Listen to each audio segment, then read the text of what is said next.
yesterday I was driving. I was in the passenger seat. And we were stopped at a red light. And there was no lag. The light changed and we were accelerating at a normal pace. But the second the light changed, the car behind us aggressively started honking at us, which, was a little perplexing. And so we were going, but keeping a slow pace just because this car was really on our bumper and honking. And we wanted him to get out from behind the car. So we were keeping slow so that he would disappear. The car moved out from in back of us, pulled up next to us on the side. The window was open, and this big burly dude threw a water bottle. I don't mean chucked. I mean right at the car door. And then pulled up in front of us, got in front of us, and then zoomed off, made a U-turn in the middle of the road, came back, and then chucked another water bottle at the other side of the car, and then started making a U-turn to come back around. Neither one of us had any idea why this guy was targeting us like this.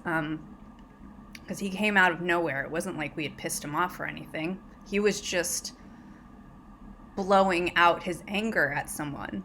And it really was scary. I thought this guy, you hear the stories about road rage. Every time he pulled up, I thought he was my mind is he's gonna pull out a gun and shoot us, right?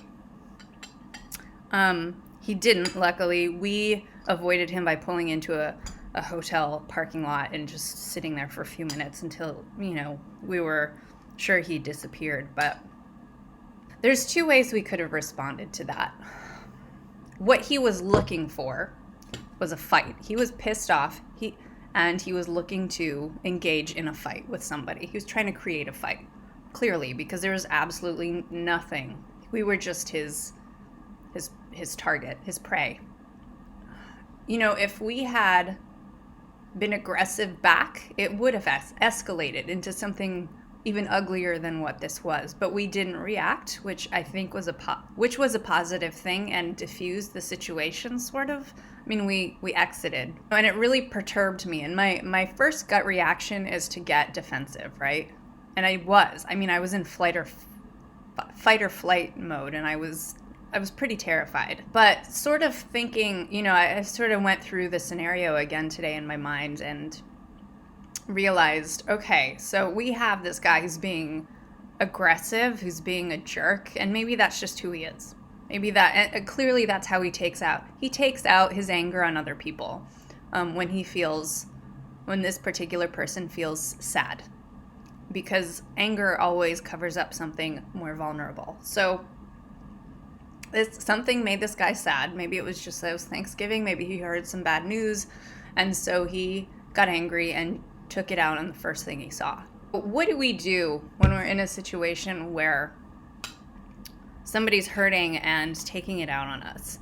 And we can either react with the same kind of energy back, or we can not engage or change the energy by being different, by not becoming the attraction to the energy that they're looking for, right? I know this, and as I get older, I get better at not being reactive. I still have a hard time when it comes to family, though, which I understand is always the case. When we react to negativity with negativity, we create more negativity. So how do we go and diffuse it? And bigger questions, how,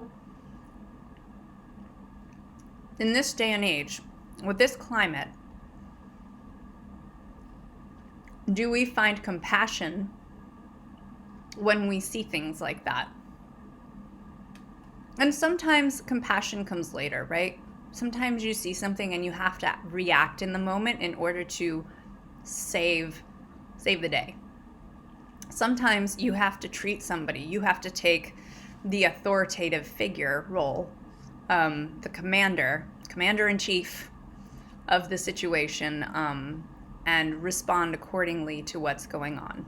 Such as, and this is another example I'm giving, but like a couple of times I have been out walking my dog and seeing other dogs being beaten by their owners. Actually, it's happened 3 times.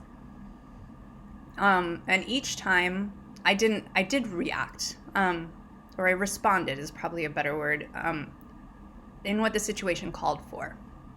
And it was to get the owner's attention and hold it and make them realize that they were out of line. And I couldn't do that when they're in the midst of some kind of passion and being aggressive, by being nice and asking them politely to stop. And the way that I did it in every single one was I took control, I took command of the situation, by becoming bigger than them, by infusing it with my own energy and protecting the said animal and with my energy by grabbing their attention, so each time it was a very authoritative, you better stop that. Stop. What are you doing? Which is a little aggressive. It's grabbing, it's taking hold of. So I suppose the situations are all different, but like once you have that, then, and you have their attention, that's when you can stop. You can be like, what are you doing to this animal? I know you're frustrated, but like you cannot act this way. And sometimes people need that, right? They need somebody to stop them in their tantrums. Or I should include myself in that. Sometimes we need somebody to stop us in our tantrums. So I suppose it's discernment, right? Like what is the best energy to use? If someone's going to come at you with aggression and you feel it could escalate and be turned into something super ugly, then you probably don't want to be authoritative.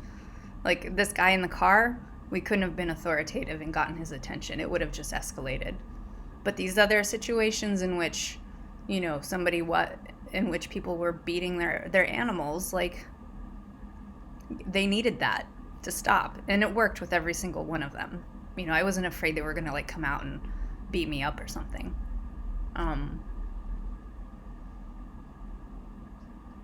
Anyway, things to think about, like what energies are we infusing in our world, especially the polarization that's in the United States and the rest of the world too, between opposing sides. So the second thing I wanted to talk about, this is a mighty long video. If you guys are interested, I have started a new YouTube channel called Lavender Hazelwood, and I would like to invite you over there if you are interested. It encompasses a larger aspect of my spirituality, just because I felt like I love this channel, but I also feel like Yoga Nidra is a tool, and and my spirituality is bigger than that, and I have embraced sort of a part of myself that was there that I sort of ignored for a long time, which is witches. It's a very appropriate word, which is witchcraft. And I know that might sound scary to you. Witchcraft is not scary. It's not dark. It doesn't have to be anyway. But it's literally playing with energy. It's literally intention and energy. So it's really the law of attraction in a specific way. Anyway, I will leave a link to the channel if you want to subscribe over there. I have some videos up already, so you'll be able to see kind of like what I'll be doing. I'll be talking about witchy things, like I have a ghost story up there. I've got a tarot card pull. I've got stuff about the environment and how to shop for, during the holidays. I've got talking about like tobacco offering and growing it. So it's a little bit more spiritually oriented than this. This channel's more heady and thoughtful, but it's all about changing energy, which is witchcraft.